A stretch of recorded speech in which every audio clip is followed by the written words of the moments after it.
The first tap of a conductor's wand. The first rivet in a mile-high tower.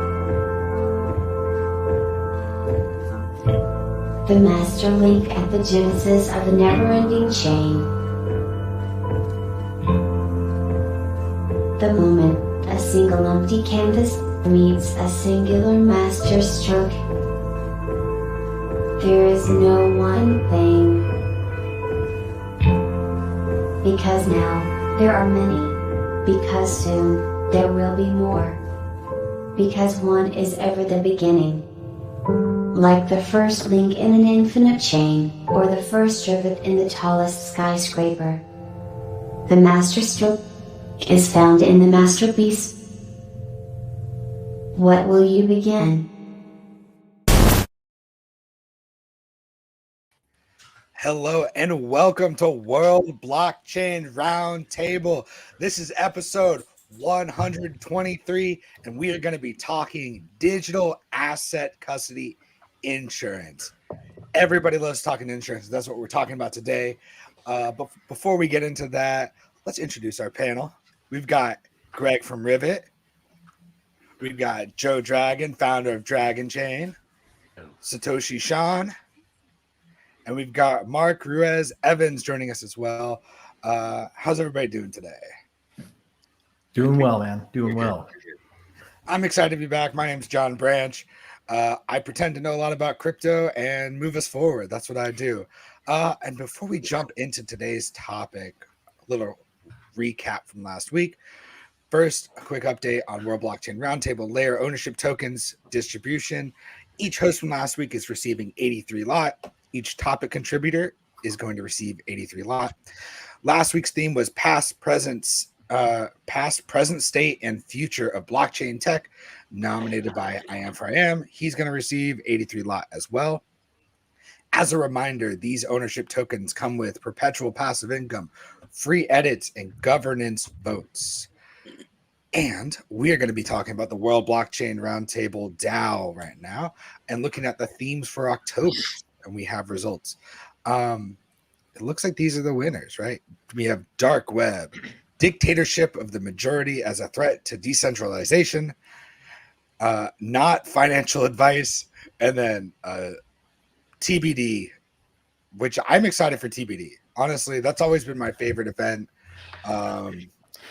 They play everywhere. They're everywhere all the time. So I'm excited to see what happens with that one.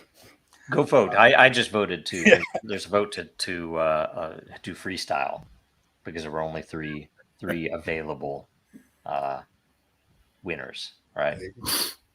Yeah, let's do it. I think the freestyle episodes are always great. Yeah, and what are people excited for October? What are they most excited for? Oh man, dark web topic is always a blast, right? So much of that. So much of what goes on there is little understood, but we should. No joke. That's awesome. You see the dictatorship of the majority. We should try to get Larry Sanger on for that. Ooh, that'd be a good one. That's his big thing about about decentralized autonomous organizations that he's seen it happen, right? So where someone he's definitely, especially with the way Wikipedia runs, right? But that's a really good one too, because I've been reading Land, Dark Enlightenment lately, and it gets into some of that, so it's a pretty fascinating topic too. Some good ones. Right on. You said Larry Sanger? Sanger. Okay. I typed in Larry Sanger and it gave me an acting studio in New York. So I was very confused. Go check it out. I'm excited for not financial advice. Honestly, my plants have been dying, so I could use some advice for that, how to keep them from dying. But yeah, nice. I know everybody missed me so much. Let's move on to this week's theme. This week's theme, like we said, we're talking about digital asset custody insurance. This was not. If nominated. you're going to sell the plants, then that's a security. Okay. Oh, that's a good point. If they're worth more when you sell them than when you bought the seeds, you might have a security. I mean, What yeah. if- Apparently, the key is if you Sell it. tokenize Beanie, like. What if I were to use the plants to then create something else that I sold? No, that's bad. Those are Okay. Sounds even derivatives. worse. Then. I don't know why. What if I gave it away but guilted people into doing things for There me you go. because I guilted them, because I gave them You something? pretty That much sounds like described good. all of the DGen project with NFTs.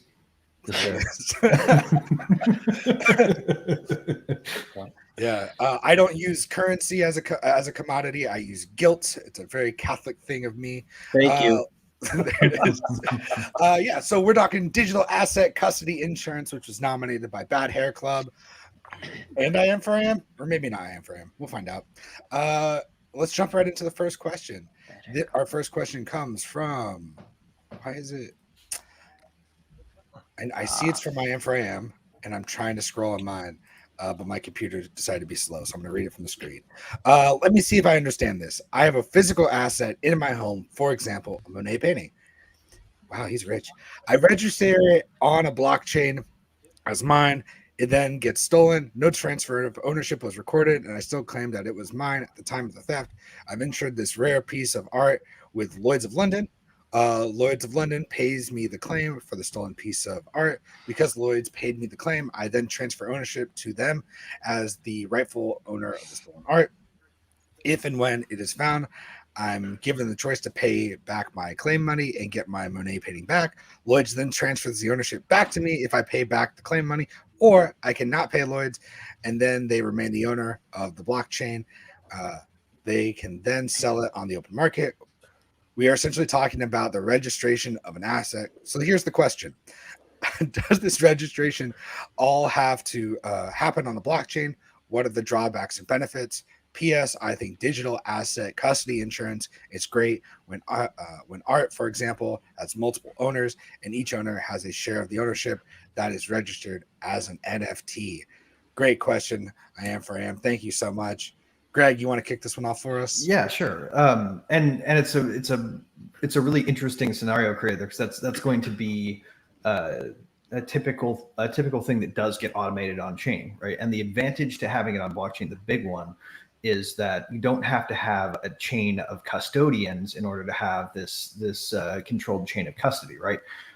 One of the biggest problems that you see in anything where there's something proprietary being traded, right, is sort of this need to have a responsible party, bonded or licensed or registered, and then you get that. And there are regimes of examples of that kind of regime all over the place. Just look at health data, right? There are basically threats from regulatory that are supposed to keep these people in line, and the way that those end up getting shaped and captured by industry tends to favor the custodian over the person whose things they're custodying, right? You end up with this sort of not exactly corruption, in name, but for all intents and purposes, functional corruption over time, because the system games itself in the benefit or for the benefit of the strongest and or most economically advanced parties, right? So what blockchains do is they make it so you don't have to have a person bonded, you don't have to have an organization you trust. The code itself becomes your trusted party, and that basically makes this a lot less expensive to insure. So I mean, that's sort of the high level view of it, but I think that's why putting as much of it on chain as possible is important. Yeah, great. Joe, anything you want to add? Yeah, I mean, there are a bunch of interesting things embedded in that, including if the original owner, I Am in this case, finds the artwork himself. There's an odd thing, and legally, obviously, we're in a real world, and there would be legal consequences. But if he's holding the artwork, he could theoretically sell it again. So he's gotten payment. He can screw Lloyd's out, and they would have to go after somebody for that, right? Because he could sell it to someone on the black market once he found it again. And you'd have there's several ways that you can, how do I say, incentivize for that not to happen, which is the best way to do it, right? That including royalties, for example, that if Monet was still alive, or maybe it's even tied to an address owned by I don't know anything about the Monet and history if there's a family or anything else, but let's say that royalties would be paid just like they do with straight NFTs, where there's no physical art. There is a really valuable pattern to the ability to pay the original artist a royalty, because it, for one, incentivizes people to be properly on the record. That is, I'm not going to, sell it. I'm not going to buy that painting from you without paying the royalty, because I want to be able to sell it later, right? That I want to buy that. It's not a security, apparently. It's a painting, right? So I want to buy that because I think in 10 years it's going to be worth more.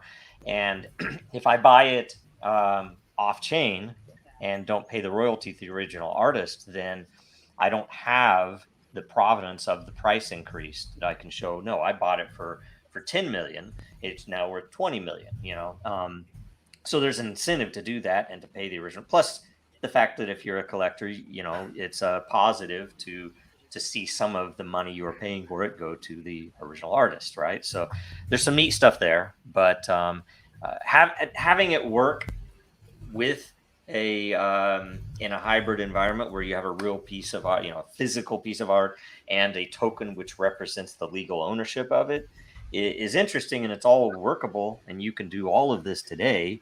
It's all, some of it isn't built. Some systems have some of these things built, some of them don't. Anyway, that was maybe too long of an answer.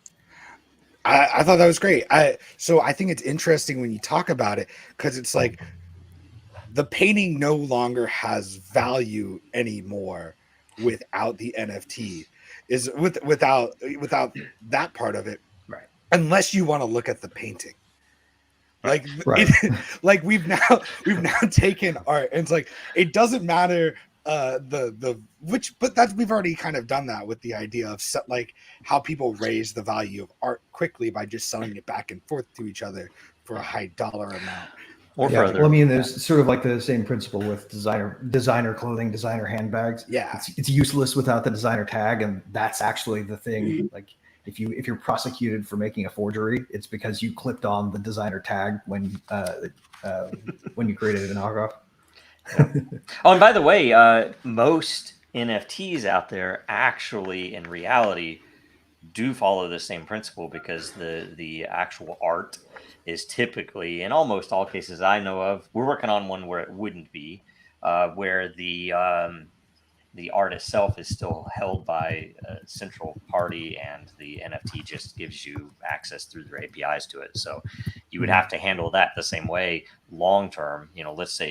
Let's say some punk, or let's say some Bored Ape or something becomes, for some reason, some masterpiece. Everybody burns all the rest of them. I don't know.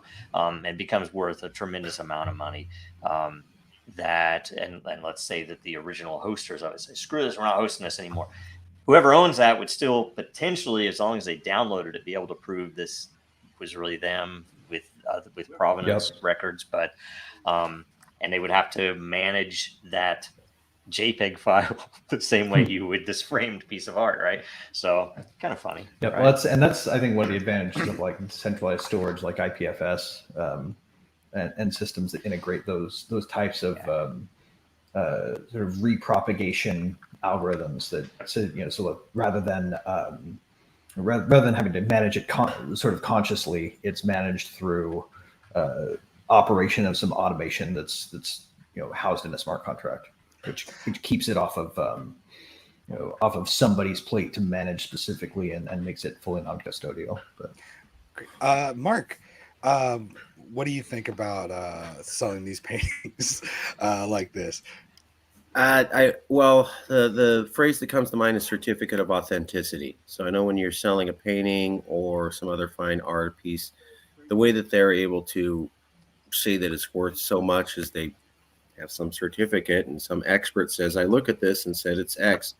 I see you guys replacing that with digital technology. So it's basically it's a different way of verifying that this painting is X and it comes from Y, and it goes back. Before we had a piece of paper with some expert's name, and you went just off the credibility of that one expert. So it seems like you're replacing authenticity with something that's more durable and easier to verify.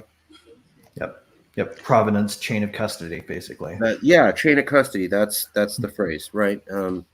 That's what it seems like to me, and it's kind of curious that we're in the year 2023 and we're debating replacing, authenticity for different things with online technology. It's kind of something you'd think we'd have done in 2000. Yeah. That's a cultural observation. That's not an insult. Oh, so true. Well, I mean, that's the biggest problem, right? Like, even with you see it a lot in the gaming world, right? There's a in some gaming communities, there's a lot of skepticism of NFTs, and in reality, it's this potentially enabling technology to give more value to the people who buy the thing, but the the leap forward needed to make it comfortable culturally is a lot harder to get. Well, you have bad actors. What was it? Logan Paul or Jake Paul, and they had people crypto zoo something got burned, and he never paid him back, and he's still out there and he's famous. So it's kind of like this walking advertisement of you can get screwed on NFTs, and the person who screwed you on NFTs can be totally cool and move forward. Yeah, I'm not saying that's the way it appears. Well, and what people don't realize is they're just not expecting that much of the other things that they own digitally, right? They're not expecting that that the achievement they got in the latest Baldur's Gate game is supposed to carry over to all future instances or whatever. They don't expect that of the creator, right? So they don't see that as sort of a built-in ripoff. It's a weird cognitive bias thing. Sean, what do you think about your Monet painting? Well, I think you're saying it wrong. It's a Monet. For that one. I'm so sorry. You would always say, "Hey, man, let's get some Merlot wine and sit in front of my Monet." Yeah, glass of Chablis.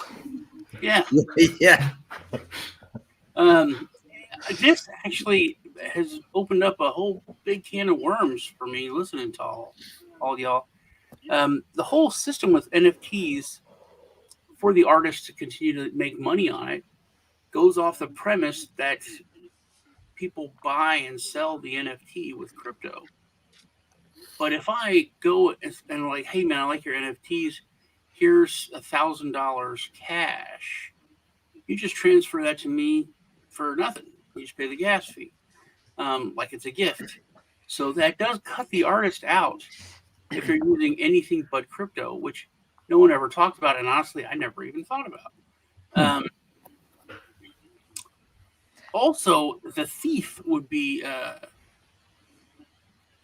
open to make restitution after this as part of their sentence because they stole it. So I don't know how much because the police are going to say, here's your painting.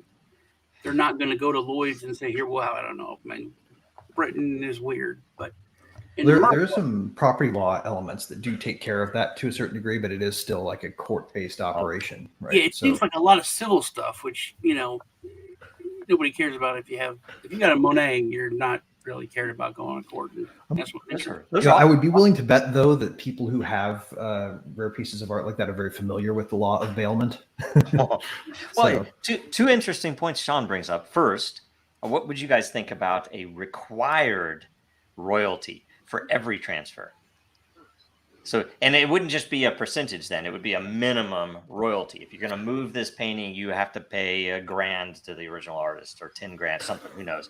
And then the second would be, the funny thing is the restitution, if it were required to be paid in crypto to both the artist, because that was a transfer, even though it wasn't, it was a stolen transfer. It'd be funny because I would be willing to bet that this criminal let's say convicted criminal would be more likely to be able to get a bank account tied to a crypto account where they could purchase crypto than someone who, let's say, works in crypto. Because they would be allowed to create an account with. Go ahead. I was just gonna say, when it comes to like the required royalties, I think that would just depend on the artist, right? Because like some artists want to just give me my cash now because I need a flux of cash to do whatever he needs to do to make the next painting, or you could set it up that you have dividends that get paid out. Speaking of that, I think it should be a function. So the artist, when they create the piece, should be the ones to decide, here's how I put my art out. But it should be a function, because imagine if it was if the royalty increased or decreased over time, depending, right? That would make a lot of sense rather than it just being a flat fee forever. So anyway. Yeah, I wonder how that would work with like if you created like a television show, right? And then 20 years from now they wanted to remake it, and you had and you're getting paid out for every time the show is streamed, and then somebody recreates your show because it's been 20 years later, so now like it's open source rights or whatever, where people can reuse that idea. Do they then need to pay you dividends for that? Well, I can't tell you how that would work. Essentially, because all of the remakes are always Disney. Disney will get their lawyers on. They'll call up the senators that they own, and they say, essentially, we need this to be an impossibility. We want to be able to steal this piece of original content and use it to make a new movie with, cartoon characters or something. Yeah, I think when it comes to art, though, any kind of art, especially like TV and movies, unless it's a shot-for-shot copy, you can argue it is a different creation. Right, you're enriching it. Based on something else. Oh, wow. Yeah. Well, I mean, and then you get into especially interesting waters there now with algorithmic based reproductions based on training sets, right? So you have like Dolly 3 coming out soon, and I'm pretty sure that they've probably got another project in the works to do the same thing for video. By the way, the legal world is going to be crazy because of that stuff. Because I guarantee to you, anyone who has created anything with ChatGPT, all these guys who say, "Oh, writing code with it," they're going to. Well, actually, not. I think there's a really strong case to be made for the public policy grounds to treat it as original. Oh, of course, you're assuming logic in this realm, but and I think that we can sort of expect that, right? When it comes to things that are in commerce and media, right? Because the commercial interests of the original rights holders are going to best be served by not creating too stringent of a right to original based on copy. Unless we want to have a world, right, where whoever owns the training sets owns the future, right? Do we really want to limit the utility of it that much, right? Because I think you run into a problem there where you can't really get provenance on all the training data. So these algorithms will build something new and you can't tell what it's taking its inspiration from. So technically everything that it was trained on would have a fractional interest in copyright on anything that your AI creates. And well, I mean, you can imagine the nightmare of trying to organize that in a court of law to enforce it. It basically permanently nerf the functionality. Yeah, but that's the problem. All it takes is an obvious financial positive, and you just have to pay lawyers. And as long as the VCs that, by the way, how much money is flowed into AI? Where do you think those billions are going to go when they're done beating all of the competition? But isn't the value in it the democratization that you get from it? Yeah, right? The fact that anybody can type in a word and get a piece of art they imagine. We agree. I'm just telling you how the risk. I've even advised projects who were considering to write code from AI that it's not worth it because in my opinion, I think it's a positive to go in and get sanity checks and say, hey, engineering questions, things like that. But I think the simple answer is treat the user input that creates the generative content as sufficiently additive to have a copyright exception that's similar to the fair use exception.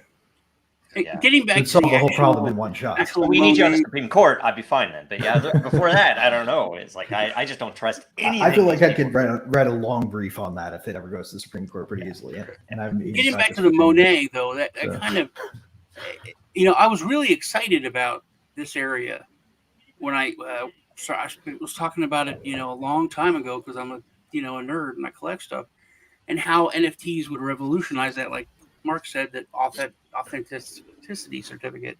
Yep. Because it's very easy to just make a piece of paper, and you could sign it, and nobody knows who's important. When it comes into like verifying sports memorabilia or sci-fi stuff.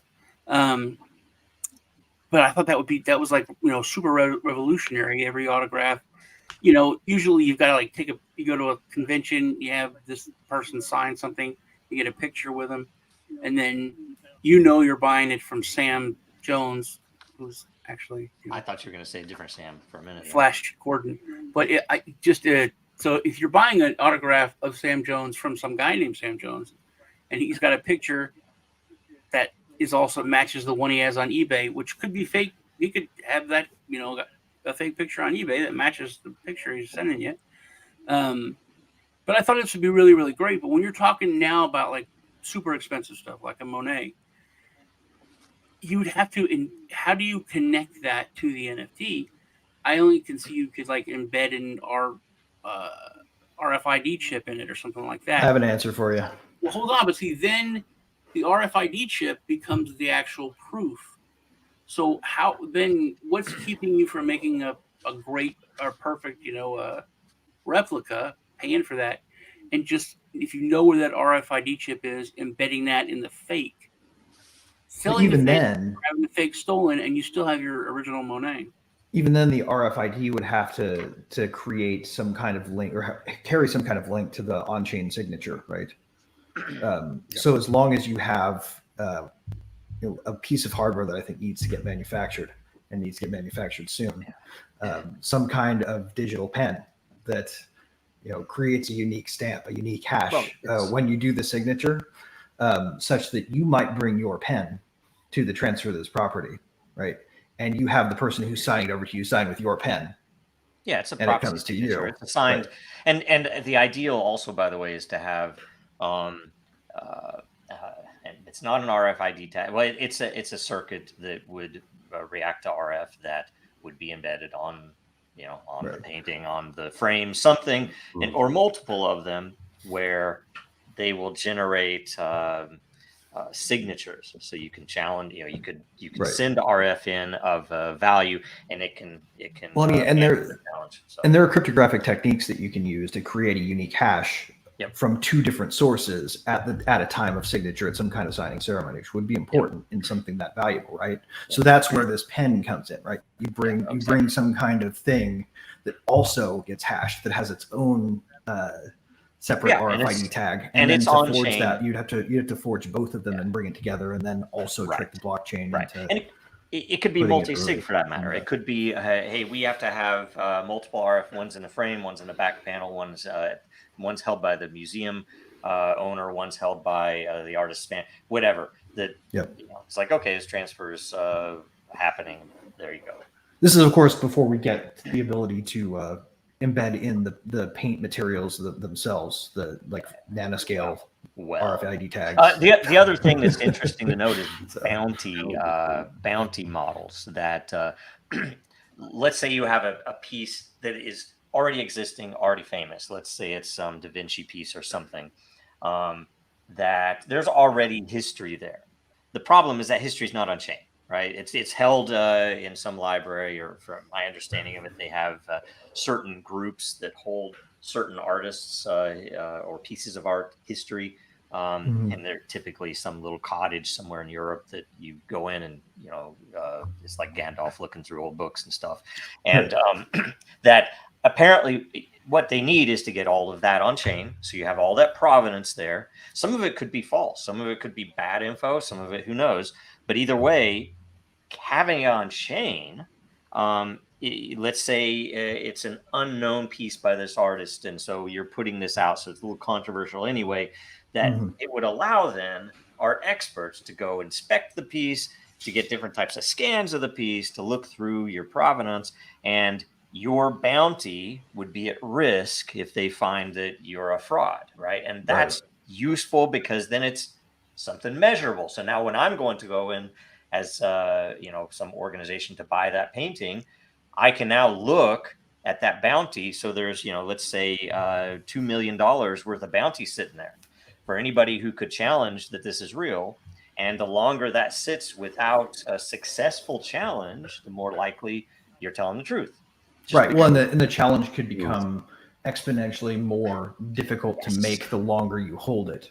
Without a challenge, right? Yep. So, and because there's a time component to that, you potentially, let's say the museum that put the bounty up, they could slowly deduct, they could pull back from the actual amount of money sitting there because the time takes its place. So you're talking like an authenticity stake. Yeah. Which actually goes neatly back into the idea of insurance, doesn't it? Yes. Yeah. Because that stake itself can be held in something that generates a bit of a return on interest, something, some kind of DeFi return that you can keep the stake in and fund an insurance pool that way. I don't even know what the terms are, actuators and all those roles, accountants, all that stuff. It seems very actuaries. I'm with you. It seems much more organic to do this, to say, look, and it's more like buying your house instead of getting a loan and holding paper and you don't really own your house. And all this stuff does get super complex when you bring in like licenses to different aspects of your ownership, right? Just like with a piece of property, you can lease your gas right or lease your mineral rights, or lease your water rights or whatever.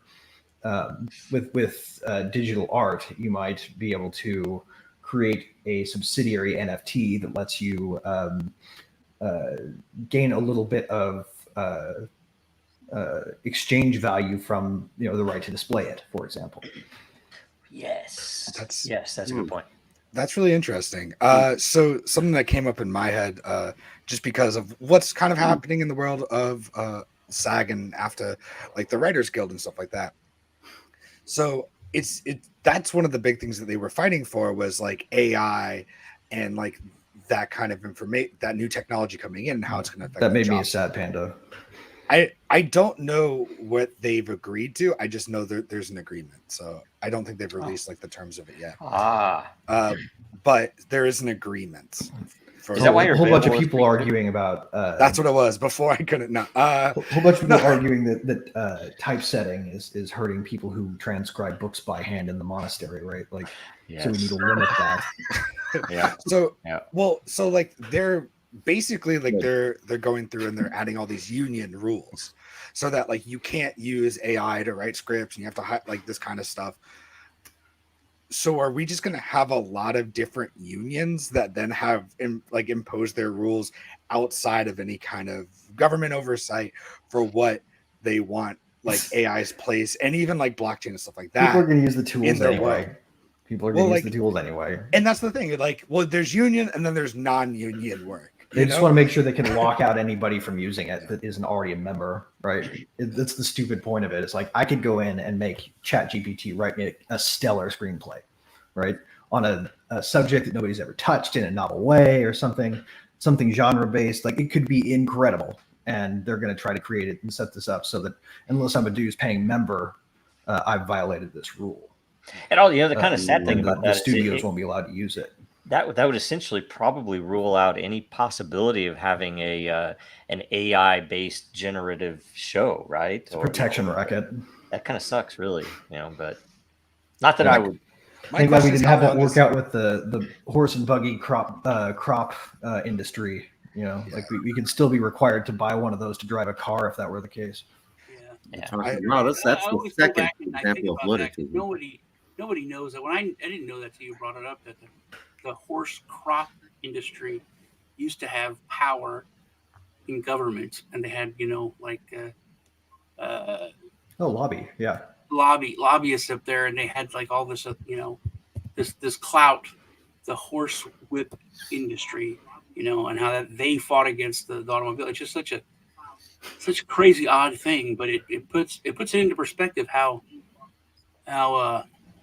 technology changes the landscape of the wealthy.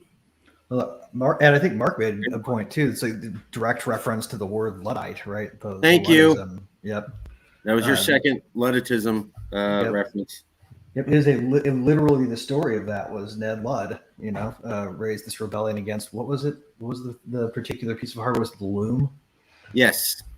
Yep. I find it often useful to think about historical anachronisms and imagine if, because does anyone know the story of the Jacquard loom? It's a lot of people think of it as the one of the first computers, right? First programmable computer, where he essentially built a loom that the cards, it was fed with cards, which would tell the device, which threads go where, and so that you could essentially program this to make a blanket or whatever they make with looms.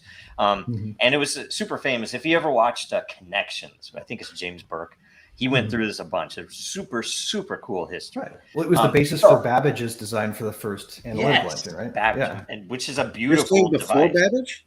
Yeah, I think so. Oh, yeah. It was the inspiration for Babbage's work. It's entirely possible. And I tell you, it is entirely possible that you could create probably a lower frame rate display with a loom. Imagine if Jacquard's loom had developed into, essentially an actual display for a device. And it was the first display logic controller, really. Yeah. So it's a single frame. Oh, it's a blanket. No, it's a frame. That's one frame. It's just an interesting thing to think about because that's how it could work, right? And it's just a crazy thought. Right. You could say hyper engineer that over time and get to the point where it's updating frequently enough to have a moving picture, right? Totally. You can look at electronic ink, which is a similar display tech that when it first came out was radically slow, and now they can do color and they can do much faster display updates and stuff. The original Kindle had it, right? The e-ink. I had that. It was crazy. Yep. Yeah. With the use of AI and with the writer's strike and all, I was wondering if it's not free and open sourced, that like a lot of them are apps and things you have to pay for to use. If you use that, because there's tons of we've all made pictures, but if there was like a movie written or some other, even an NFT art. If it went crazy, couldn't the owners that developed that AI say it was a collaborative effort between what they created and the artist or the guy who typed it in? Always have to credit the engine that you use to make the art, right? It's just like putting the Unreal Engine 5 tag on your game if you design it using Unreal Engine, right? Yeah. Wow. Would they be entitled to portions of what you've made off of it since they helped make it? It would depend. If it were free and open source, probably not. But if their terms, it would depend on what their terms were when you use it, which is again my issue with a lot of what's out there right now. It's very much just like, well, just use it. And so I guarantee to you that some of these engines are embedding hard to detect watermarks on some of these, so they could always come back and say, "Oh, you sold that for $1 million. Come over here. We have something to tell you, right?" But you can create an NFT or not NFT, but a QR code and embed it using what's the technique where you hide the image behind the image? Steganography. Yeah, steganography. You could hide those kind of identifiers in an image without it modifying the image in any way. And in ways that are hard to detect as well, if you want. So sort of like the practice of paper towns and map making. Are you guys familiar with this? Paper towns and map making. No. I've heard the term. So a paper town, and this is actually pretty interesting because sometimes it works in reverse. There's this artist or this researcher from Indiana who also has written a lot of books, who wrote a book called Paper Towns, where you can hear about this. But his last name is Green, I think. But the idea is essentially map makers would put fake towns on the maps that were unique to them, so that they can catch people copying their map. Right. That's how you control whether or not someone's cheating in their map making. Right. So there's this one case where they created this town and stuck it somewhere in I think it was in New York, if I'm remembering this right. Well, there might have been one of the other Eastern Seaboard states. And what happened was there was this town name, and people would go to this spot on the map to see the town, and there wasn't a town there. So they created one. And when another map maker finally put it on the map, the original map maker called them up and said, "Ha, we caught you. You made our town on your map. You copied our maps. We have a rights claim against you." Like, no, there's a town there. And sure enough, the paper town inspired the creation of a real one. I love it. That's right. So who's... I like this comment. G-Chin, you can put it up, Amanda. Said, "This is the Cool Beard Club." Yeah, yep. He said that he's driving between Dallas and Wichita Falls. If you go through Waxahachie, funny story. They were the settlers took that land and were making the town from the Indians, and they told the Indians, "You can name our town," and they told them Waxahachie, which meant bullshit. Oh, that's too funny. That is too funny. They changed the story now. They say that it means cow or bull tail, but it was what the Indians called bullshit. Yeah, that's funny. They were going to build the superconducting super collider there for a while, I think. He's going from Texas to Wichita, Kansas. Wichita Falls, Texas. Wichita Falls, Texas. Wichita Falls, Texas. Where's that? All up north. I remember as a kid being in Kansas. There's like, wait, Wichita Falls, what's that? Right. All right. Well, let's move. We do have one more question. Let's move on to that one. There we go. This one comes to us from Greg. Should we be creating systems based on custody given smart contract capabilities to enable non-custodial binding transactions and digital goods? Joe, you want to kick this one off for us? Man, we should be experimenting with anything probably, right? But it depends if it's a physical. Like if it's a physical item, then there's be a reason to have a real world. I say real world. A real world contractual ability to control the relationship between the token and the physical manifestation of this thing, right? Yeah. So, well, I mean, I'm with you there, but when you abstract that away, right? Because if you've ever built software for a government, you find yourself being asked to literally mimic the physical process in the digital world, and they don't take kindly to abstractions that make sense.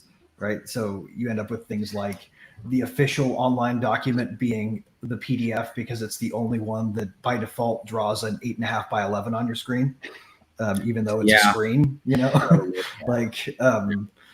it's silly in the digital realm sometimes to do, to let the skeuomorphic metaphor carry so much precedential weight.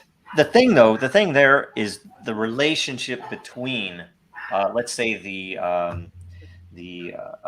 accepted standard model, whatever it is. We obviously need a contract. It's like, you don't need a contract. It's on chain. You can't do it without doing these steps, right?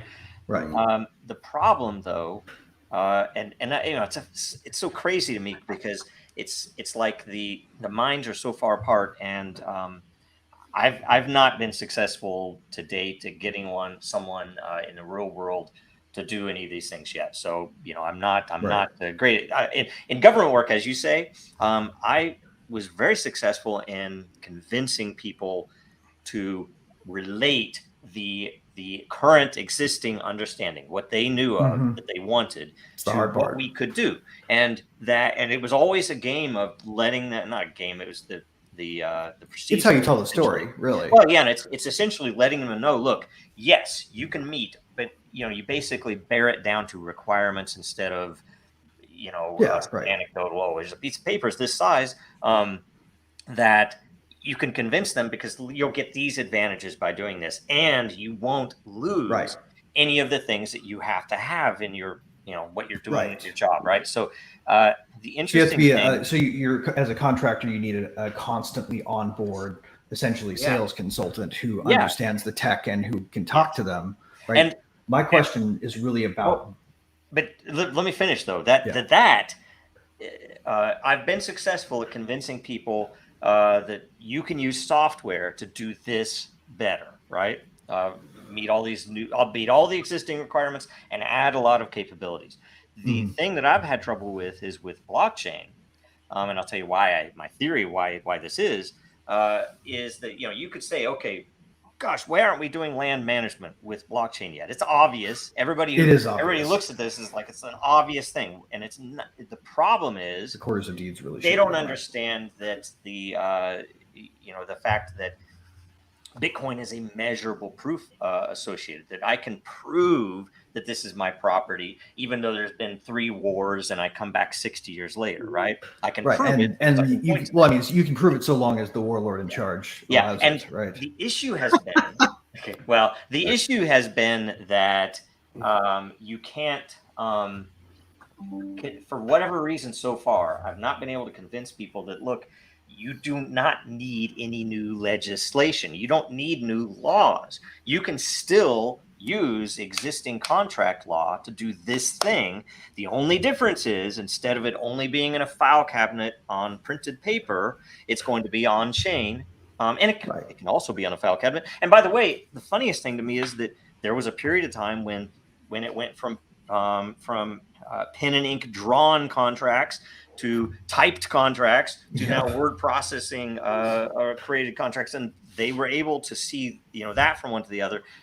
My theory is that it's because of the hype and all the BS and people like Sam Bankman-Fried and all the rest of that crap. It's really much like, it's the value of skeuomorphic metaphor taken too far, right? Yeah, I Am said that education is the key, and it really is. I mean, we don't need new laws. There's laws already there. Yeah. Like when Crypto.com first started, I got hit by a hacker, and they took a lot of money, and I didn't know what to do. I mean, but I should have been able to call the police department and say, "Hey, someone stole all this money from me." Mm-hmm. But I knew if I called my police department, I would be explaining what it is for half an hour, and then, they would not even know where to begin, what to do. So, but there's already a law against stealing people's money. Whether you have it in a crypto wallet, you have it in your regular leather wallet, or it's in your bank account, or it's in your car. And we need to get, like Joe said, to just where it's like, oh, this is how things work. This, the law applies to this, and those agencies, get their butt in gear and figure out how to. This raises an interesting side note, Sean. Are you guys familiar with keys.lol, the site? No. So if you go to keys.lol, actually, John, you want to pull it up? I'm not clicking that. I'm joking. I don't have. You don't have control of it. Okay. We're gonna bring up keys.lol. Somebody else wants to do it. Keys.lol. With an S. I did it in straight go there as soon as you said it though. Yeah. So I'm there. Oh, this. So, yeah. With this, if you click on random page on Bitcoin, go ahead, or ETH, either one. Oh, it's checking balance for me and everything. Yep. This is useful in terms to show people how hard it would be to guess one, right? Right. Yeah. And if you went past the bot check, which you don't have to do if you don't want to right except now. for the freaking there we go. Jeez. You got to click yes, I'm human, and then you get this. And what you're seeing is a list of private keys mapped to public keys with the balance checked. And they've just generated all the possible key space for, so see the top number, the big long number between of and then another big long number. Those are the number of pages of private keys if you generate the entire key space and display it for Bitcoin, right? So if you got really insanely lucky, you could have opened this up and seen the private key for Satoshi's original Bitcoin or JP account. Morgan even, right? Right, exactly. So in light of these things existing, if somebody were to invent sort of the perfect search AI that pulled off an Alan Turing style crack of Enigma and was able to hunt through this and find very efficiently the most interesting wallets, then you've got an interesting case with art custody being very similar to sort of, I found this on the street kind of law. That was my aside. I didn't really have any major point. That's the idea dawned on me with art, with this relationship to digital art and custody of physical goods. How expensive would it have to be before you started investing in the tech?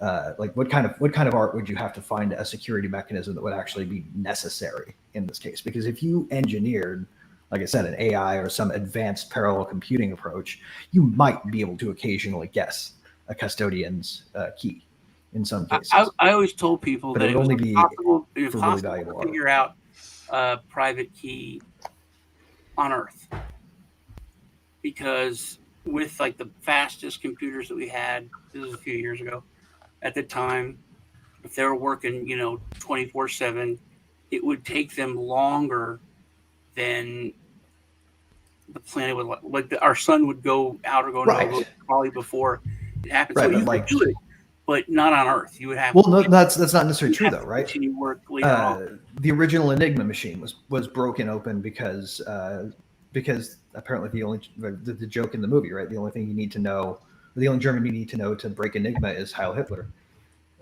because they were able to narrow the key space, Right. the search space. Right.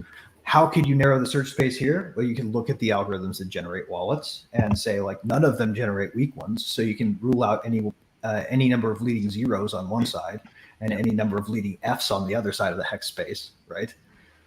We've already narrowed the search space. And that's just me thinking about it for 5 seconds. If there was enough value in the thing you were custodying, I'm sure that there are cleverer solutions that can narrow the key space further, right? How expensive does a thing have to be to stave off the inevitable risk to security? Because there's no such thing as perfect security, right?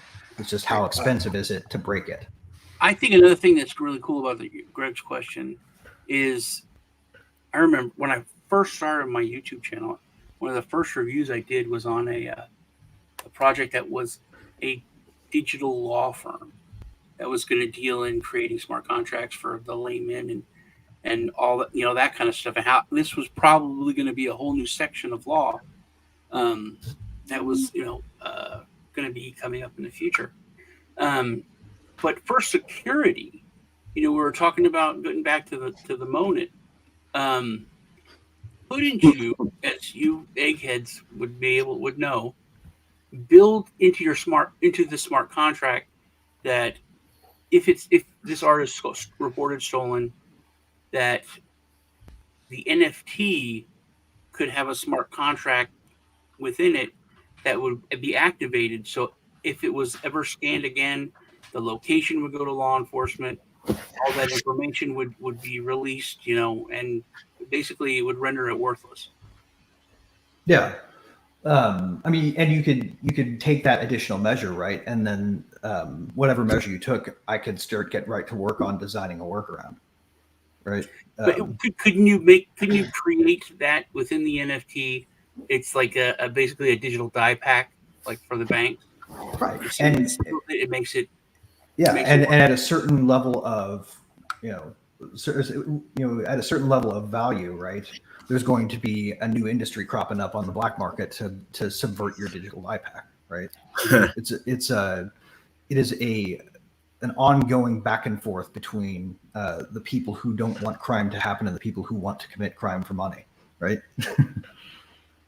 And that's sort of like with a smart contract and the RFID chip, couldn't it literally not just kind of like blow up and ruin the money or ruin the painting, but couldn't it actually transmit information to law enforcement? Mm-hmm. It could. Yeah. You could. Okay. And you could find yourself in a situation where you would have to constantly carry it around in like a Faraday bag. Faraday box, until you got to your secure display location for your stolen art. But you got yourself an original Picasso that gets lifted out of the Louvre somehow, and you've got yourself a financial interest in making sure that that stays in the hands of the illicit owner, and that they can do with it what they want, and they will pay, securing an original Picasso that's famous money, and that money itself is the question, right? That's what makes it possible to have a realistic security threat. Is the thing worth enough that the money necessary to break that security is worth our time? Right. Well, all I know is that I don't plan on robbing any museums anytime soon. So hopefully everything's all right. And with that, that's our last question. We're gonna get out of here and head over to current events right after this. So stick around. We're gonna be talking current events. There's some crazy stuff going on in the news. I don't know that for a fact, but I always assume there is. Oh, yeah. I'd like to thank our host and everybody else for being here. Don't forget to go in and ask questions. Next week's theme is going to be dark web. Get in there. Let us know what you want us to talk about. Anything blockchain related is totally fine. Don't forget to share this episode. The more you share, the more our host and topic contributors will get. Greg, anything you'd like to let people know or anything you'd like to plug? Yeah, actually, bizarrely enough, I've started a change.org position that I'm going to bring back up in current events when we talk about this particular current event. And if anybody wants to, I'd be very, very pleased if you would go sign my petition. The whole point of it is kind of silly because change.org petitions don't do anything other than publicize themselves. Nobody's binding, or they're not binding in any way on the administration or whatever, but it does popularize the issue. So we know right now that Amazon is being sued by the weird new FTCs or whatever her name is. It's crazy pants land over there. They're going after them for antitrust for making it really hard to compete with them in providing value to customers. So customer benefit is now evidence of the crime as opposed to a reason no crime is committed. Change.org stopped people from eating dogs in China, or curtailed it quite a bit.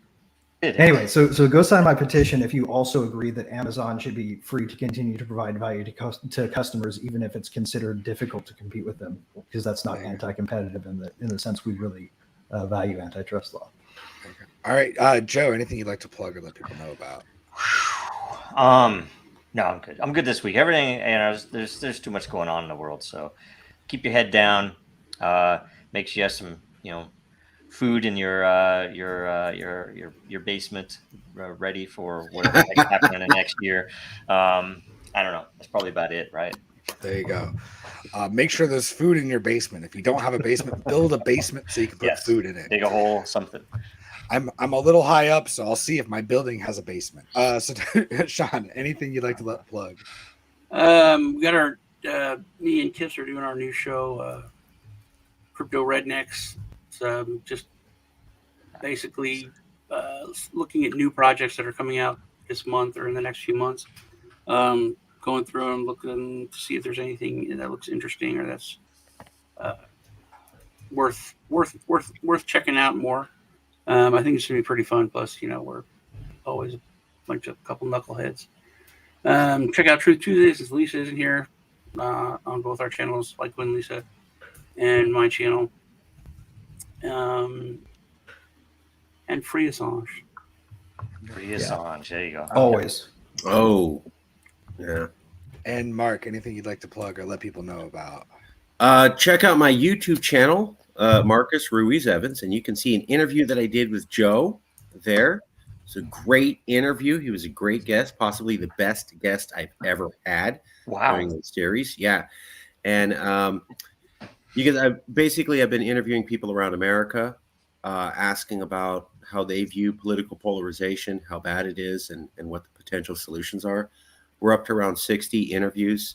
Nobody's done as many interviews with as many experts as I have. New York Times 2 weeks ago said they were going to start to try to do basically what I'm doing, where they're going to interview professors and academics and experts around America. Before that, basically, I started 6 months before New York Times. Nobody was really cluing in on this. There was an article in NPR talking about political polarization. They interviewed 3 professors and said, well, basically, it's all the Republicans and social media's fault. done. And I said, that's a half-assed, sorry, sophomore level analysis for a potentially very troubling issue that could affect this nation to degrees we haven't seen in a century and a half. And I thought that just wasn't cutting it. So I started to do my own interviews. And then 6 months later, that's where I met Joe. And then 2 weeks after that, New York Times goes, they described their own project, which sounds almost identical to mine. So good company, I think. We need a better conversation on polarization. We aren't doing it. I think it's largely cartooned and childish in the media. It's all this guy's fault. It's all this technology's fault. If we just get rid of this one technology, this one law, this one bad person, it goes away. I call that boogeyman thinking because it's similar to like a children's story. Children's stories are always neat and simple, and there's always a bad guy or a problem, and it can be totally defeated by the hero, and then everything's good. And when I see those sorts of solutions in the real world, I go, you're not thinking correctly, or at an adult level. Right. This is child thinking. And unfortunately, it's employed by many adults around America at the highest levels of authority. It's weird. Want to be really reductive, it's the nature of politics, right? Reduce a problem to a war between two childishly, I'm right, you're wrong sides. In America. But it's crazy how bad it has gotten. It's not. Thank you. It's weird that, I mean, it's at a level that's literally mind blowing. So you wouldn't say, oh, we've had bad times before in the past. This is like, no, this is different and new and bad. I give an example. My stepdad was in the military, and he hated Clinton, hated him for like moral reasons because he cheated on his wife. Yeah, but he would say that guy. And with Trump, he's a psycho. He's not an outspoken person, very very quiet guy. And he came for a visit, and he met like the kid's friends. He's like, "Hey, how you doing? I'm Ted's grandpa. You don't like Trump, do you?" I mean, it blew my mind. It was a complete different person. So yeah, you hadn't seen that before. You hadn't seen that level of behavior before. That was new and aggressive. Yeah. It also like it's literally family. So like, I don't want you to come to Thanksgiving. You know, people are cutting family out for no other reason than a political party affiliation.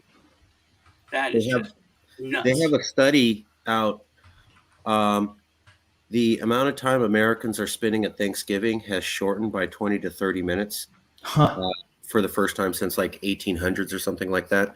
And that started after Trump. So that's basically, we can now tell in minutes the amount of political polarization and its impact on American families. American families are actually spending a markedly less amount of time with each other at the most significant American holiday every year. And it's only been increasing the last couple of years. So that's just one statistic. You also have others where it's like 55% of voters now don't want their daughter or son marrying or dating someone outside the other party. If you go back to the 1990s, it was only like 5% or 20%. Wow. Or how that's now on like most like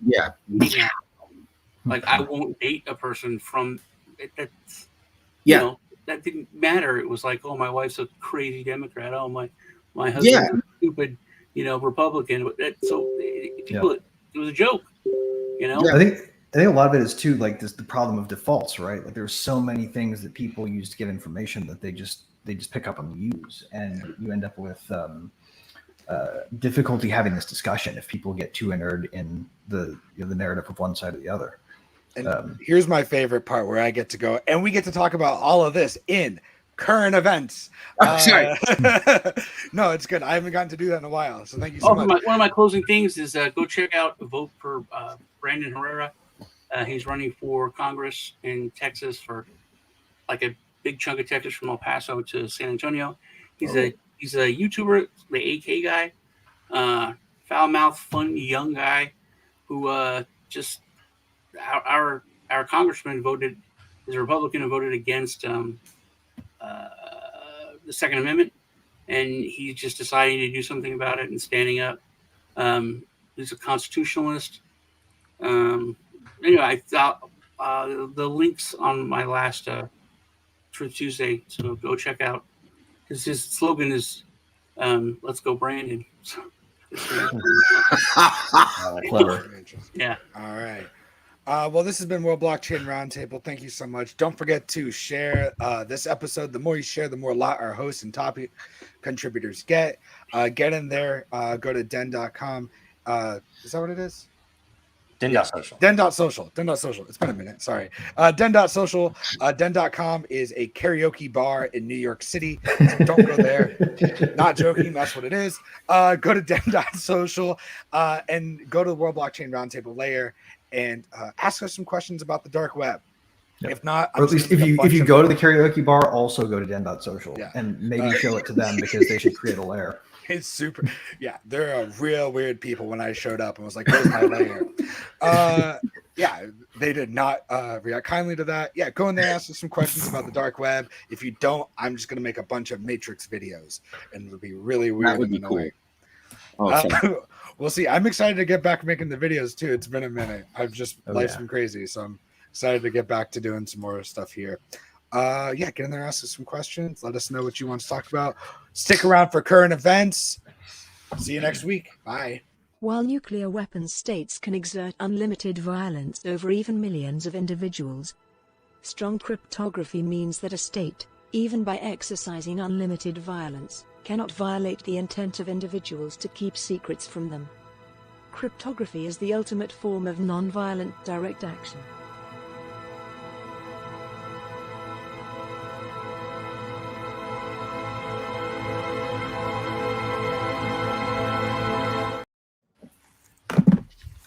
Assange. That's really strong. Really damn strong. I get chills every time I think about it, honestly.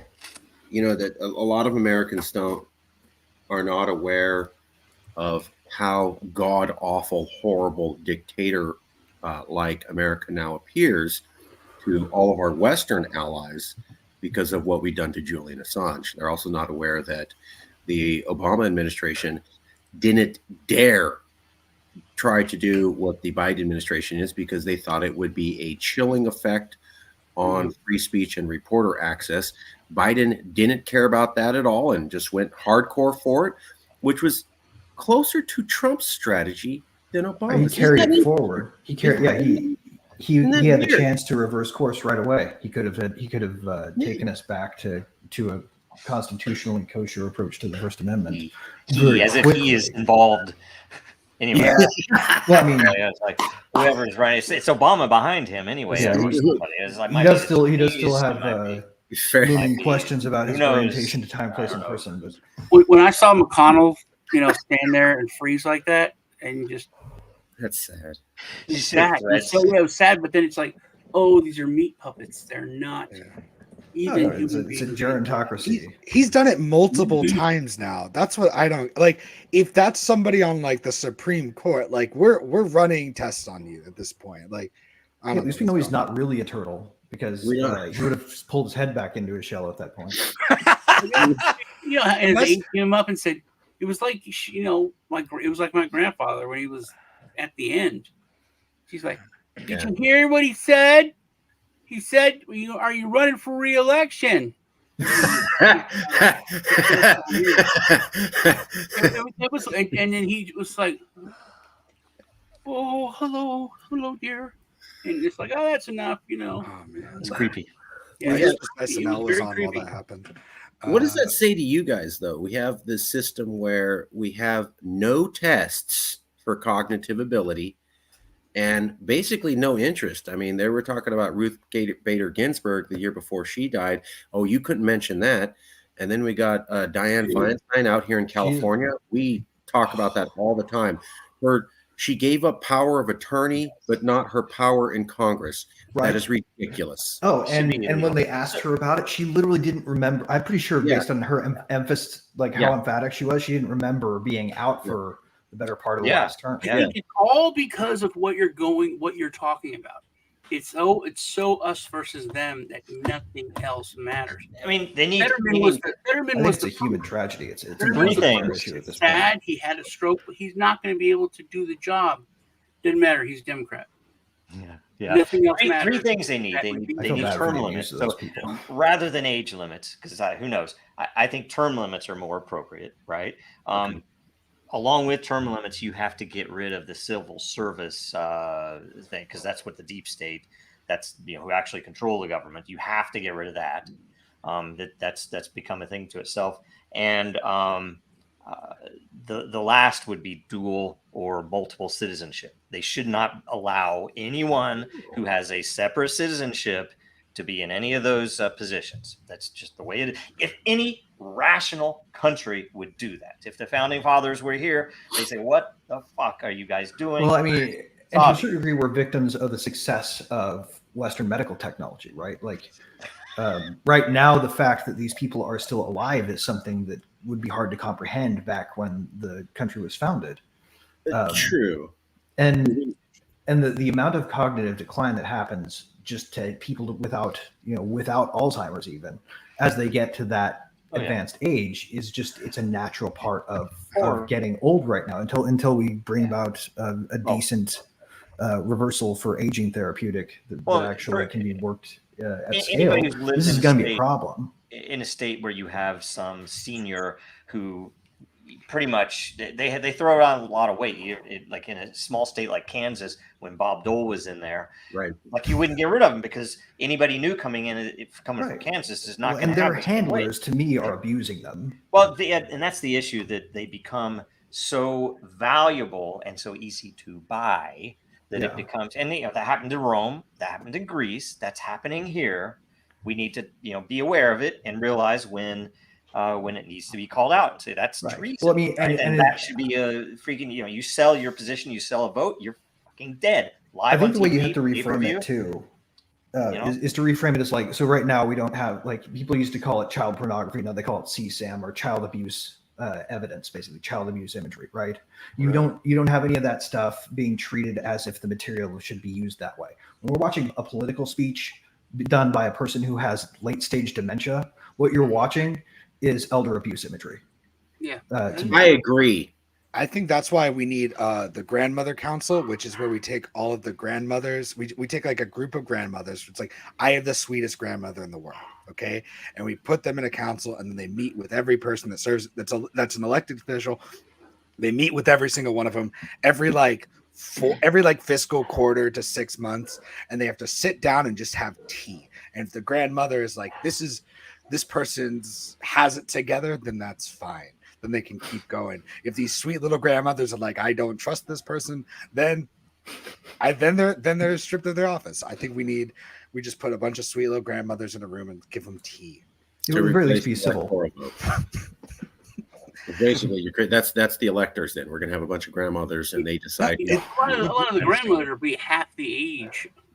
It's more like a morality test, It's like, if you can't have a conversation with these sweet grandmothers, then I don't know if you have any business making decisions, or at least like talking to your constituents. I agree.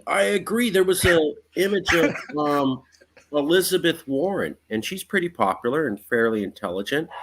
And she was at a convention, and this is the other problem besides them being old, is that they don't really know how to talk to people. So Elizabeth Warren was at some convention, and it was meet the public, and some father walks up and he goes, "Hey, you're talking about free college education.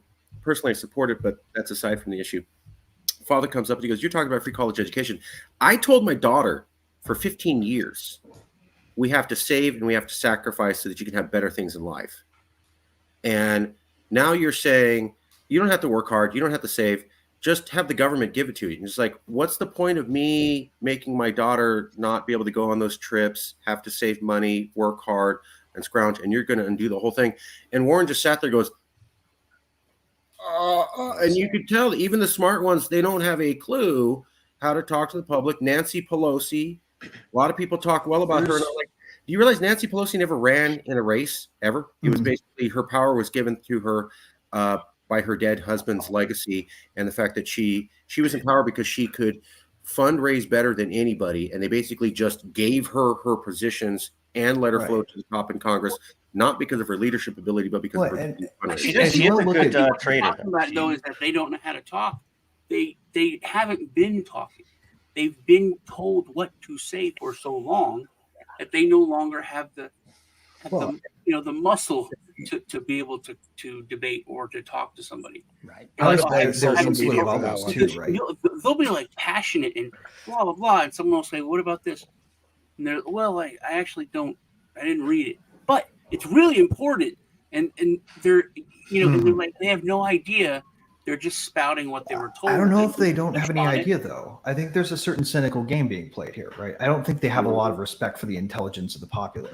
Right. They treat the silent majority as if it's a rhetorical prop, as opposed to a group of people who have checked out because they're so flabbergasted by how they're treated by these people who are talking down to them, when these people who are talking down to them are running from a playbook that is working on a smaller, more extreme portion of idiots on either side, right? Can we be honest here? Can we be honest here too? They are all individuals. Is to me a function of that.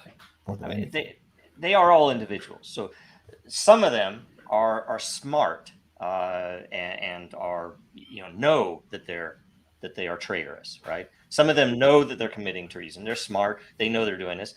Others are just owned that they are held by blackmail, and they are reciting what they're told to say because somebody has a picture of them doing something that would get them. Yep. Well, I mean, and I don't think we even have to necessarily. You're right. Presume that they're doing it purely cynically or consciously. I think it's almost a culture of it, right? Where they still think they're doing what's right, but they get trained into this culture where doing what's right equals doing this evil, right? So they can firmly believe that they're on the side of good and the side of right, and still be doing something perverse. Blow the lungs out of the body. Wait, sorry? Who said that? Not Joe Biden. Oh yeah. He was talking about he was talking about like a shotgun, and then he goes, 9mm, that blows the lungs out. Well, I will tell you too. Anytime it comes up, and we talked about this, Mark, on your interview, that if you guys remember, obviously, we're at 2008. You had the banking issues. We bailed them all out, right? And everybody's saying, "Wait a minute, these guys, this is ridiculous. It was their own fault. They did this. They made money on it, and we're now bailing them out." Yeah. And it became Occupy Wall Street. And immediately they started drumming up all types of different identity politics, mostly to separate. It's like, thank you. Oh, it's black versus white. It's Christian versus Muslim. It's all these things except the bankers. It's not the bankers. Well, I mean, Jamie Dimon's a great guy. And even then, the only one they went after was Abacus, right? Observation. They jailed some immigrant banker. And that was low level. They jailed one low level brown skinned immigrant guy. They essentially demolished what was there. And that's a point that you make constantly to people that I do. It's like, I don't think the government's not lying about this, or that's crazy that that's a conspiracy theory. It's like, well, it's, they did this, and the government did this, and this, and this, and this, and this, and this, and this, and this, and it's built around they had investigations, and nobody got in trouble, and nobody went to jail. So I'm sure they would do it again. Well, and can I say something? It's like I tell this to my kids whether they listen or not. You can look, and I'll tell you on the front side of this, because I have 2 points to this. On the front side of this, to prove what I'm about to tell you, you can look up, among other things, there's several programs you could look up, but look up what has been released about MKUltra, how it works, what they did, and consider how objectively evil that was. And we did it. No one went to prison over it. And moreover, how they rolled it back into COINTELPRO. Nothing was canceled about it. It still exists, and we know it. And so I always tell my kids, it's like, look, your best bet, take the most evil entity in the universe, whatever it is in your philosophy. Is it demons? Is it some type of particular type of alien? I don't know. It's whatever is evil. So let's pretend because everyone can kind of understand it. Let's pretend it's demons. Let's pretend that they man all the positions in the federal government. Right? That would mean all the regulatory bodies, or at least most of them, all the leadership, and assume basically what would they do? What would they do if they were? And that is what you should be assuming is going to roll out. Right? Well, I mean, and it's a useful metaphor. right?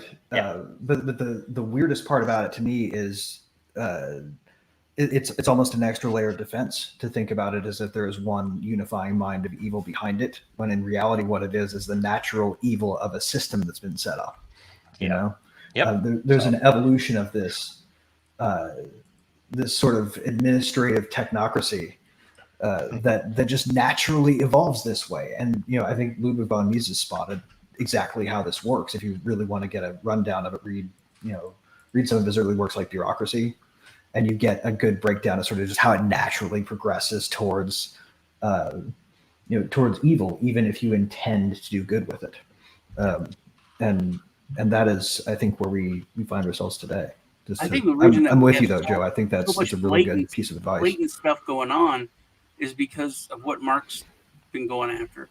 That people that are committing evil know they can go further because they know that people will make excuses for them from their side, because they know that they're not going to get questioned by their own base. Thank you. Trump, Yeah. I mean, and this gets Trump supporters really pissed. But it's like, no socialism on my watch, no socialism on my watch, socialism is all evil. Oh, we have to bail out the entire airline industry. Here's some money. That was one of the most things ever. And when I say that, well, that was no. What do you expect? I expect there to be a market, the market for all of those airlines that beat people because they're pulling them off the plane because they overbooked it and were terrible. And the companies that were Southwest had no problems. They should have been able to. It's not like the airplanes disappear and all those assets go away. No, they have to sell them for pennies on the dollar, and the good companies profit from running good companies. And the really good companies invest their assets safely enough that if there's an economic downturn, they don't go under, right? And those are the people who are running the best of the best companies, the ones that should survive. And if we pull the kind of sort of, this what you can call corporate welfare, you might just call it straight up fascism, right? This thing we do where we bail out the losers at the top end at the expense of everybody else. It's the same thing that happens on the front end too. It's a uniparty. It's a uniparty of structure. It just, which story are you telling about the same thing you're doing? Yeah, the regulatory bodies exist before that happens in order to position those and keep anyone from competing with them. That's the whole reason all regulatory bodies exist. Right. If you want to save the airlines, get rid of the FAA's authority to regulate them. Right. Right. I mean, watch the movie The Big Sort. It's on Netflix. It's called The Big Sort. It was about the 2008 financial collapse. It's got Christian Bale in it, former Batman. Very good movie. He plays a real life guy out of California who basically he realized there was going to be an economic collapse, called the FBI to alert them. And then they said, thanks, we're going to open an official investigation on you. Yeah, they're going to arrest you. Right. Well, the same thing with crypto. And then the collapse happened. So don't read into that. Just a coincidence that happened before the collapse. And don't read into that. And don't. How many coincidences have to happen before you get suspicious? Is what I want. Just don't go down there. We can't. We don't know that. We don't know that. It's just magic coincidence. Just totally happened. Okay, nothing. No coordination here. And there's a part in the movie where he goes to the federal regulator. Well, didn't you check this? And she goes, okay, look, I'm going to tell you how it is. It's a revolving door. I leave and go work for that company, and then I come back to the regulatory space and somebody does. So we don't want to ruffle feathers. So we kind of go, do you have your paperwork ready? Yeah, bro, it's totally good. You know what? That's good for me, bro. Go do your thing. And she's like, that's how we regulate. And there's a scene where they're looking at her going, what? Like, this is not on your website description. This is not how it's supposed to work at all. You're not doing your job at all. You basically abdicated total authority. No one in America knows this. And you have the title of federal attached to you. Everybody thinks you're doing a job that you're not doing. Is that what you're saying? Yeah, basically. Yep. But nobody asked. The whole thing is a knowing wink, Yeah. Yeah, and they go, and that's cool. And that movie came out, and then we also see things like the FBI, which is a great, reputable organization full of many hardworking people. At the same time, They have now been caught in their second made-up scandal, the Gretchen Whitmer kidnapping. Didn't happen like they said. This is after they also got caught setting up, I think, 2 or 3 Muslim guys in New York City to try to get them to do a bombing. So this is the second time where they're like, we busted this ring. Yeah, that you built. What is it? Near to, if you look at all the domestic 2016, terror stats, that's pretty much what they're doing. In 2016, near to half of all child porn sites on the dark web were operated by the FBI. What? Known. Yeah. What? Known. Oh, these are honeypots. I'm not fucking surprised. How is that helpful? But that's sickening. Wasn't it last week I said that I saw the statistics, and there's like 23,000 employees for the FBI. There's only like 2,800 agents out of 23,000. Wow. That's weird. And the majority of them work in one office in Washington, like 20,000 people in one office. Right, intelligence analysts. Vivek is the one. Vivek is the one that was talking about it. They're domestic spy most agents. of them are admin or they're working at the building. Some other assistant role. Yeah. It's not even a secret. Bill Maher's like, how big is that building? And Vivek's like, it's one of the biggest buildings in the world. But it's nuts. I don't know if you guys ever go looking for just like policy plans on .gov sites. You can go and see exactly what they're doing. They put it in very sort of bureaucratese euphemism. Yep. But if you know, for instance, what capacity building means, then bureaucratese, right? Then you can see whenever they're using that, what they really mean is we are conditioning the populace using propaganda, right? Like whatever it is. Capacity building is in government always about use of force, right? Whatever function they're leveling a gun at somebody for, it's use of force at the core. So capacity building for the IRS is hiring new agents to increase their audit capacity, right? If it's the FBI, it's now they have a dual mission, and you can find this out in the domestic terror policy strategy that they released in 2022. It's about making them more of an intelligence gathering agency than a law enforcement agency. And that's what that big building is for. They're buying up all the genetic info from any of the commercial. Right. If you've done 23andMe, they own your. Right. They need to know where to send the agents based that. on the algorithms, right? So this is what we are getting into with all this stuff. The administrative state is becoming an end unto itself. So how many of you? Itself. Because I still, everybody knows how bad things are, yet it still surprises me when people think that this federal government, not this country, but this federal government is not. It's impossible that it would ever collapse, because I think they're closer than they've ever been when you get into the multi-trillions of official debt that they're counting. I can't see it lasting much longer looking at history. I think I'm just looking for freedom, right? I don't care if there's a little chaos. I need. The question is, I think, more of like, how long does a parasite that's mutated into no longer benign take to kill toast, right? Well, with that, I gotta go build a basement though, real quick. So I'll see y'all there. Yeah, right. A nuclear bomb shelter with, but I mean that. I know you're joking, but that gets at the question of, so how do we fix it? I don't think we can fix it. I've said that for a long time. I think if you are a student of history, and Joe said it, the Romans, the Greeks, everyone were following the exact same path. And once it got to a certain point where information is owned by one entity, all military is owned by one entity, all weapons are owned by one entity, food is mainly controlled by one entity. That's the end of it. That's the collapse. And then you see like the moral fortitude and fiber of the mass start to change, and things get loose. Gender bending in every culture was like one of the last things to happen before that empire collapsed. And I think it's just arrogance that people think, oh, that happens in third world countries. And then you're talking about how other countries view us. They view us as a third world country. And you can go look at San Francisco. Oh yeah, Chicago's more dangerous than El Salvador now. Yeah, I mean, Austin. In Texas, Austin's really not Texas. It's weird. That's their motto, for God's sake. Yeah. But if you go to Austin, I mean, there's homeless people there. It's very different than even Denver. Even Denver, of all places, has turned into you got to step over. We got to Seattle, guys. To say that we're so different and it can't happen here, no, it's happening. Well, I think there's a lot of hope in the idea of parallel systems, right? I think that is where we have to go, right? We don't necessarily need to tear down committees. We need to build ones of our own. We need to have systems that are ready to take the place of the institutions that are failing us, such that,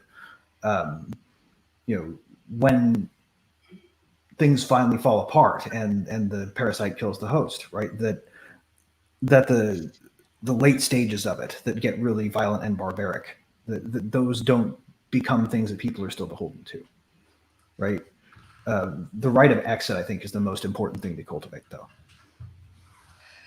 Yeah, well, and I will tell you, I thought for a long time that I guess I still believe we need to build the tools that we're either going to need in the transition or after it.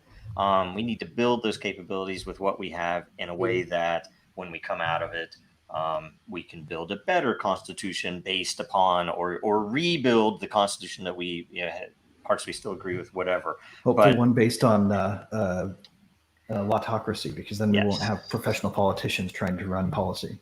Yes. Well, and that's the thing, because there are a lot of really cool ideas there, especially when you break it down into, why do we need a large centralized federal government with so many guns and so much. Well, that's also questioning the tool set when the underlying dynamic of it is really what misuses those tools. Yeah. Right. But increasingly, and I've seen this online a lot, and I'm increasingly falling into the category that I think the answer is accelerationism.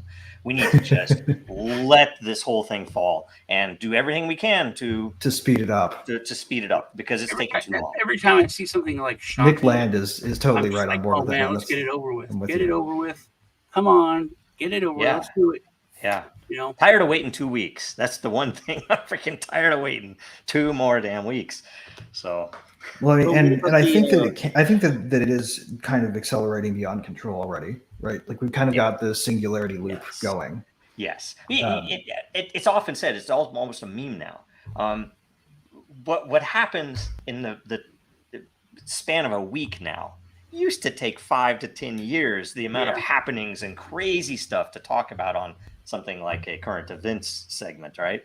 It's like we can't even cover everything because there's too much going on. Oh, it is going on it's going on faster and faster, even just over the last year. You've noticed. I don't know if you guys have noticed, but especially in the crypto space, if you try to keep track of what's going on with the suppression efforts around there, we had sort of the big what was the name of the group that came out with the story on Choke Point 2.0? Empower US. Yeah, I think that was Empower Us or Empower US. I don't know how they pronounce it. And the folks that were mostly uncovering that uncovered this maw, right? That sort of merges into the work that like Matt Taibbi's doing with the censorship industrial complex, and that it's all that merges into what Greenwald's now sort of uncovering with what's happening to Russell Brand. And the UK passing that law. There's so much happening that seems to be glomming onto itself and creating a snowball effect. In the past, let's say the past 10 years, because I don't know what year he did this, but Trump tweeted about the deep state. That was mind blowing to me. To hear regular journalists use that term blew me away. Yes, it's crazy. And then the fact that you have all of these. Both with Assange, with Snowden, and with Dread Pirate Robert, right? And McAfee. I mean, it's just so many things came to light that we would have never known. They still haven't released his body to his wife. Oh, I interviewed his running mate when he ran for the Libertarian Party, Adam. Awesome. I forget his name. And Kokesh. We were really good friends. Met him very well, and he was really, really, really disturbed by his passing. So that really shocked. And that's a combat Marine. He's been in combat, so it's interesting to see that something like that could rattle him. Yeah. There's, Well, I mean- there's well, the freaking his apartment building was collapsed, His and he son's. had foreign nationals come in to dig through the rubble. That was And interesting. nothing ever explained. It was like, Yeah, wait a minute. his son's building in Miami. Yeah. Would have been a really great way to hide Or the day after, the the electronic same night. evidence of a dead man switch getting thrown, though, wouldn't it? Yeah. It's crazy. Yeah, that's what I think. That's what they were worried about. That's why the building collapsed, because Yeah. it was because they didn't know where he had the information stored. So Right. it sounds like you guys are not hardcore alt-right white supremacists, but you believe that the deep state might be real. Is that a fair summary? Well, I was told I on wouldn't- CNN that it was. I don't think there's really any debate about whether it's real. They Right? used the word. It's not so much like I don't even like to call it the deep state because it has so much moral baggage associated with it. Like, Yeah. when I say the Whatever administrative you wanna state, call that's it. what I mean, right? Like, it's obviously there. If you're Yeah. not seeing it, you're intentionally blinding yourself to it. Well, just because it's considered, only alt-right conservative extremists use the phrase "the deep state" or believe that it Right, exists. and Russell Brand is part of the you know, alt-right now, even though he's an avowed leftist, right? I- And Glenn Greenwald, an avowed leftist, he's also and Matt Taibbi. Matt right. Taibbi. Oh yeah, of all people, alt-right. right? Yeah. And if you listen to his thought, it's very, very much pro-collectivist communist when it gets down to how he would run a world if he ran it. But these people have one thing in common: is they value dissent and the freedom to voice it, right? And that is now sufficient to make yourself right. You're Oh, gonna me. report this to the alt-right podcast. Squigs, I hope you're joking. Wow, But the damn. impulse to silence us is telling. If you did, we would keep Squigs is a good talking guy. and you wouldn't hear us He's joking. anymore. What do you guys think about current events? And I don't speak Spanish, unfortunately. I grew up in Dodge City. I should have picked it up, but I didn't. But running for Argentina is he's the leading candidate, and I'm blanking on his name. I don't know why. Yeah, I'm I'll look him blanking up. his name. He was just interviewed with Tucker, though, right? And he had all the translations and stuff. And he had some interesting points that he's going to eliminate a lot of these central government positions. And yet he's promising he's going to give them time to step out, which is an interesting thing. I just thought it was like, that's at least a Javier good Milei. transitional Milei, yeah. Milei. So it's a good transitional thing because it would at least make them think, okay, I'll find another job. Because here in America, one of the things that blows my mind, and I think most people would probably be really pissed if they realized how much their elected representatives, and that's city, state, and federal level, make over their equivalent commercial counterparts. That if you're a normal person paying taxes, you're making, and I don't know the numbers, but it's very likely 20 to 40% less than someone with the same talents, the same skills as you, making with either the federal, state, And they're or largely local sitting government. around relative to you too. It's sort of like The Sopranos, right? You get Yeah. the construction job where you go hang out at the site. Yeah. Yeah. There's a little bit of a reason for that. I work in state transportation. You have the guy standing with the shovel so that he can see cars coming and not hit the other construction workers. Yeah. Oh, yeah. I get your motif. Oh, yeah. I get the example. Yeah. But the fact is that, I mean, even in our local town, not a big town, and these people are making in the six figures, and that's not a common for the people with the same level of skills and that's education like, as them. it's an easy to understand metaphor, right? But I think the real meat of it is probably more the people surfing the web over at that big FBI building, right? Or the people who are hanging out in some back office of the DOE, and what's worse, working for months on a graphic for a report that they're issuing to another subdivision of that. I was a contractor at the FBI, and we were largely second-class citizens. When we would walk in the building, our badges were a different color. And so not all this, a lot of the guards were great, right? But some of the guards would, I kid you not, there was this older female guard who, when a contractor would walk through, she would check your badge and everything, but she would have her hand on her gun because you're a contractor, because you're not a federal employee. And and I tell you, what's worse is these people make 40-50% more than the equivalent person in the commercial world, and they are unfireable.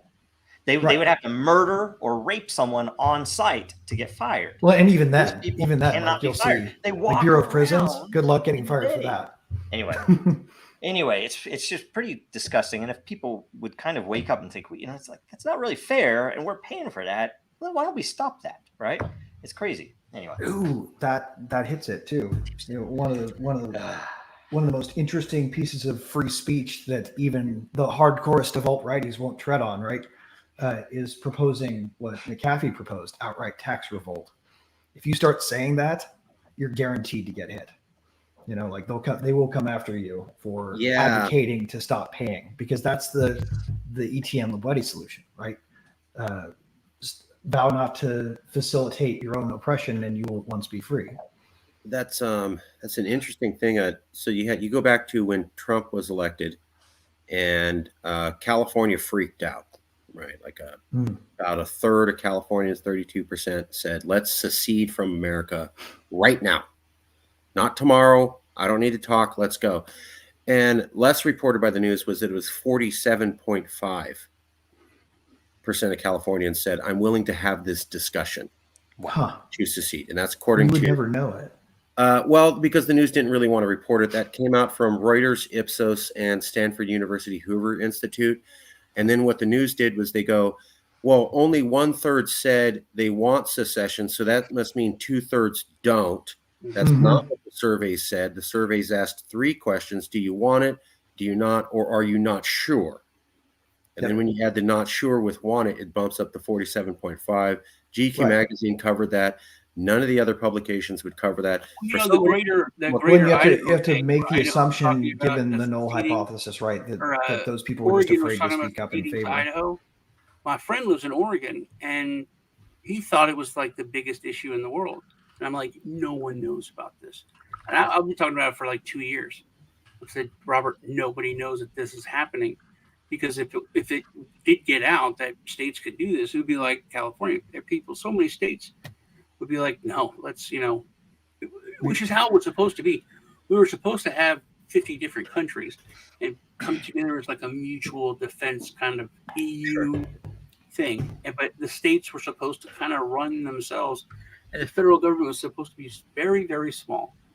So things have changed, but they don't report it. No. They do Solution not report. Idea for a solution to some of this, what we ought to do is we ought to abolish the not sure option on all of our surveys. They should instead say something like, I could go one way or the other, let's discuss. Because really the implication of not sure doesn't mean this issue is one that I would rather stay not sure of, right? Like, but the assumption always drawn from not sure is I'm uninformed and intend to stay that way. It can be, but it could also mean, you could go to the yes or the no column. So theoretically, you're available to go to the yes or the no. Meaning there's a discussion to be had. Yeah. So, when you look at it that way, you can get up to like almost half of California was willing to look into this. Now, the interesting thing is that as controversial as that idea was, 2/3 of Californians, like 65-70%, had absolutely no problem saying, let's just not pay federal income taxes as long as Trump's president. That's a felony and a crime. And you had a bunch of them. You even had Willie Brown, who was a famous politician out here, going on TV and suggesting it. So we had a lot of ex-politicians going on TV suggesting a felony and a mass federal crime. Nobody thought that was weird. Now, if you're talking about secession, that's extreme. I'm just talking about violating the federal law and encouraging a lot of people to break the law at a mass level of 30 to 40 million. That's not crazy. Well, that's where we're at. In and of itself, that's where we're at. So when I see the people essence of secession, America can hold on and we're going to do it. I'm like, do you see the crazy ass conversations we're already having now? And the reasons that we're choosing to stay together. There was those people that talked to Joe Biden, like, maybe we'll secede. And he goes, okay, well, then we'll drop a nuke on you. That was his response. That was the president's response when somebody wants to leave. It wasn't, don't leave. Like F-16s was another one. Yeah. We got F-16s. We got nukes. We'll blow you up was how we talked to fellow Americans on why they should stay part of America. Was I'll just kill you if you leave. Right. That's the You're not leaving best this jail. explanation we have from the highest elected officials. Oh, Does that say anything about it's how terrifying unsafe too? this country Because is? it's terrifying too because what they We don't even really have good need reason to to say be is doing drone that. strikes. They just don't want to say that out loud. Well, we've been talking about me and Lisa on and we've mentioned it here that a lot of states are doing what Texas did a long time ago. They have a National Guard, but then they have a state militia state guard. My man. But honestly, the governor is supposed to be like the head of the chain of command with the National Guard, and they have the federal government sending National Guard troops to different countries. They're sending National Guard troops to Taiwan and having the Taiwanese military come here to train, but to not offend China, the Army and the Air Force and the Marines are not training them. The National Guard is training them. So it's not actually our military. It's our like. So I know like, I've mentioned this to everybody here before, but Mark, how familiar are you with the R9X Hellfire missile? I'm not. This is a drone-launched missile that instead of an explosive payload has 4 basically samurai swords that extrude out the side as soon as it hits. Oh, I've seen that. I've seen that. And they used it to take out a terrorist leader in northern Syria. That thing is designed not to destroy infrastructure and have as much collateral damage while hitting specific targets based on data gathering from a drone. Yeah, an individual slices them up. When I hear domestic war on terror, I hear drone policing with Ginsu knife, freaking Hellfire missiles. Like these. They dropped it on that guy in a moving car, in and it killed him and none of the other passengers in the car. That's how specific it is. So they can literally eliminate you in a car, and the person who's sitting 4 inches away from you is totally fine, basically. Right. So at minimum, they go to the hospital with some minor injuries. So that's where they're getting to that level, And we saw how they had all the weapons of Iraq, and then what did they do under Obama? We brought them here. And then we saw how they had the surveillance system in Iraq that they developed in order to keep track down the Sunni terrorists. And then what did they do? They brought it here to America, and now we use it. And so, there's a pattern of the things that we use in foreign wars, we bring and then use on our own domestic population. Yep. So I could easily see that. Also, when you look at the protocol for drone strikes that was, I believe, released under the request of Senator, I'm forgetting his name, but it was during the Obama administration. Yeah. All they have to do is a high-ranking official in the military or government has to declare you a terrorist, and then it's okay to kill you. That is called a targeted killing as opposed to murder. That's the official U.S. federal government policy as released in Congress. A high-ranking person, doesn't define who, doesn't define how they came to that information, has to declare you a terrorist. There's no rebuttal process, doesn't define how they get the information, and then it's legally okay to have you murdered. Well, or anybody else who's ever had a SIM card with a UID that's been carried by you. So anybody who carries if you get, and that was under the good president. You get a universal device identifier that matches too closely, and they make a little mistake, right? You could also get droned. Well, and then we're already looking at where they will deplatform people, remove their bank account. That was huge. I remember I was not a big fan of Alex Jones, but when that happened to him, I go, this is going to go no place good. I know what this is. They pick the worst, most hated person to test it out on, see if the people will freak out. People don't freak out. They do it. That's basically what Hitler did. So a lot of people, Hitler went after the Jews first. No, he did not. He went after the invalids and the communists. And then when the German people didn't complain that he was killing ethnic Germans who were invalid or ethnic Germans who had bad philosophical ideas, then he went after the Jews, and nobody complained because he basically had them prepped. That's why people have to become insane about the us versus them, like what you're going over, in order for that next step to happen. Yeah. Well, and are you guys familiar with That's why the division exists, because it's engineered. Well, are you guys familiar with CJ Hopkins now? Exactly, Joe. It helps keep us down. We're fighting with each other. We can't organize. And microcosm of that, you can look at crypto. You can look at crypto since about 2015, and whether it's the banks, whether it's the nation states, I don't know who precisely is buying all the money, right? That's what they've done to crypto. They've made it and show me a maximalist, and I'll show you a Fed. As far as I'm concerned, exactly. They've totally made it into just a tribal warfare, and essentially you can't like those guys because they're not that's not my chain. Right. It's like, oh, but it's a different. It doesn't even compete with you. It doesn't matter. Those guys are scammers, right? Yep. It's ridiculous. Well, and you know, to a certain degree, you've seen people who used to be genuine maximalists move away from that position. If you have people who come and say like, yeah, I used to be a maximalist, but now I'm moving more towards multi-chain, right? These are the folks who were genuine maxis, right? They were genuine people who believed it once and then changed their minds. Folks who haven't changed their minds yet, these start to feel more and more like the folks who kidnapped Whitmer, you know, or planned a Whitmer kidnapping. I think they are trying to divide and separate us. It makes us easier to control.